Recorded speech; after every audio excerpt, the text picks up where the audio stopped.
Bapak, Ibu, saudara-saudari, adik-adik para sahabat Tuhan Yesus yang terkasih, marilah kita berdoa. Dalam nama Bapa dan Putra dan Roh Kudus. Amin. Maria menerima kabar dari malaikat Tuhan bahwa ia akan mengandung dari Roh Kudus. Salam Maria, penuh rahmat, Tuhan sertamu, terpujilah engkau di antara wanita, dan terpujilah buah tubuhmu Yesus. Santa Maria, Bunda Allah, doakanlah kami yang berdosa ini, sekarang dan waktu kami mati. Amin. Aku ini hamba Tuhan, terjadilah padaku menurut perkataanmu. Salam Maria, penuh rahmat, Tuhan sertamu, terpujilah engkau di antara wanita, dan terpujilah buah tubuhmu Yesus. Santa Maria, Bunda Allah, doakanlah kami yang berdosa ini, sekarang dan waktu kami mati. Amin. Sang Sabda sudah menjadi manusia dan tinggal di antara kita. Salam Maria, penuh rahmat, Tuhan sertamu, terpujilah engkau di antara wanita, dan terpujilah buah tubuhmu Yesus. Santa Maria, Bunda Allah, doakanlah kami yang berdosa ini, sekarang dan waktu kami mati. Amin. Doakanlah kami ya Santa Bunda Allah, supaya kami dapat menikmati janji Kristus. Marilah kita berdoa. Ya Allah, karena kabar malaikat kami mengetahui bahwa Yesus Kristus Putramu menjadi manusia. Curahkanlah rahmat-Mu dalam hati kami, supaya karena sengsara dan salibnya kami dibawa kepada kebangkitan yang mulia, sebab Dialah Tuhan dan pengantara kami, kini dan sepanjang segala masa. Amin. Tuhan bersamamu dan bersama rohmu. Inilah Injil Yesus Kristus menurut Santo Matius. Dimuliakanlah Tuhan.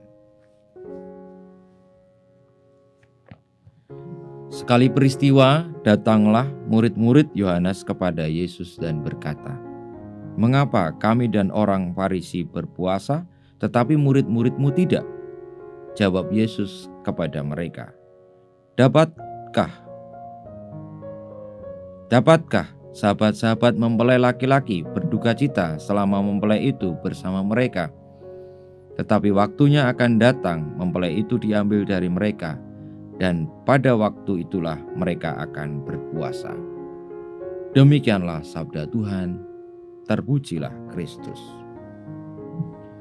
Para sahabat Tuhan Yesus yang terkasih, ketika ditanya oleh murid-murid Yohanes Pembaptis tentang kenapa para murid Tuhan Yesus tidak berpuasa sementara murid-murid Yohanes dan orang-orang Farisi berpuasa, Tuhan Yesus menjawabnya dengan menyertakan bahwa ada waktu bagi setiap hal tindakan yang dilakukan di dunia ini.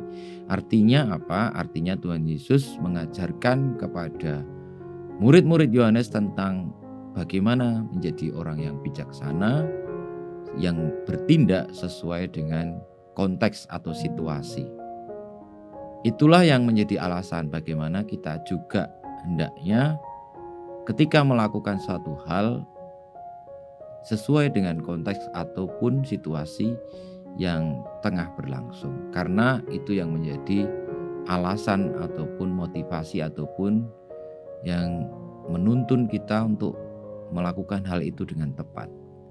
Tuhan Yesus menerangkan bahwa pada saat ini ketika ditanya oleh murid-murid Yohanes, murid-murid Tuhan Yesus tidak berpuasa. Tetapi pada saat nanti ketika mempelai diambil dari dunia ini dan ketika para murid tengah menantikannya, tengah merindukannya, mereka akan berpuasa. Artinya bahwa kita ketika melakukan suatu puasa, suatu tindakan baik, hendaknya juga didasari oleh motivasi yang baik, oleh hal yang membuat kita ini memilihnya dan melakukannya dengan sadar, dengan semangat, dengan penuh keyakinan apapun itu, sehingga tidak hanya berdasarkan apa yang tertulis yang menjadi aturan-aturan yang sudah ada, tetapi memang benar-benar dipilih, benar-benar memang sesuai dengan situasi konteks yang diperlukan. Saudara-saudari yang terkasih, Kadang-kadang kita menjalani hidup agama ya hanya mengikuti apa yang sudah tertulis. Kalau masa Prapaskah ya kita puasa. Kalau masa Advent kita puasa ya puasa. Seperti itu. Dan juga apalagi dalam gereja Katolik ini kan sudah semuanya disusun dengan sedemikian rupa. Setiap hari ada renungan harian, maka kita ikuti saja. Apakah demikian? Tetapi itu memang benar. Namun Tuhan Yesus mengajarkan bahwa di balik suatu hal yang rutin, di balik hal yang sudah dirancang dengan demikian baik itu, hendaknya kita menjalaninya tidak hanya sekedar menjalani, tetapi masuklah ke tujuan yang lebih dalam, ke maksud yang lebih inti. Mengapa kita merenungkan setiap hari renungan sabda Tuhan?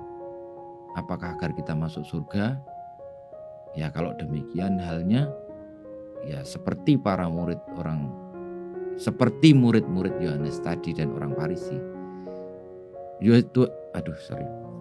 Tuhan Yesus mengajak kita supaya ketika kita menjalani rutinitas itu didasari dengan semangat, dengan keyakinan, pilihan.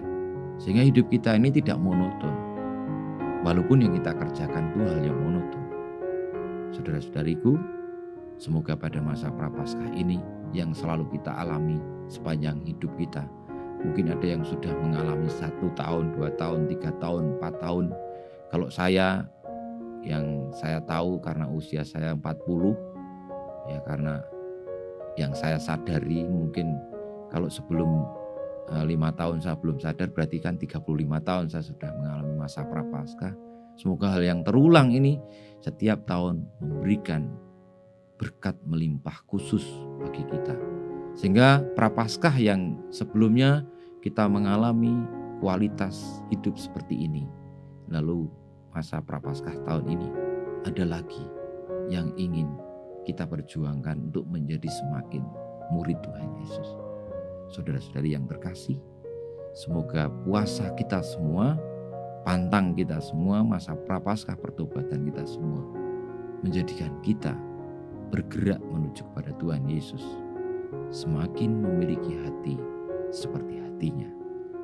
Kita mohon berkat Tuhan. Kemuliaan kepada Bapa dan Putra dan Roh Kudus, seperti pada permulaan, sekarang, selalu, dan sepanjang segala masa. Amin. Ya Yesus, jadikanlah hati kami seperti hati-Mu.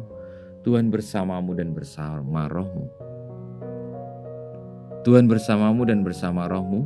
Kita semua hidup kita, perjuangan kita untuk senantiasa terarah kepada Kristus yang senantiasa menyempurnakan kita dari hari ke hari, dari waktu ke waktu. Senantiasa dibimbing, dilindungi, diberkati Allah yang Maha Kuasa, Bapa dan Putra dan Roh Kudus.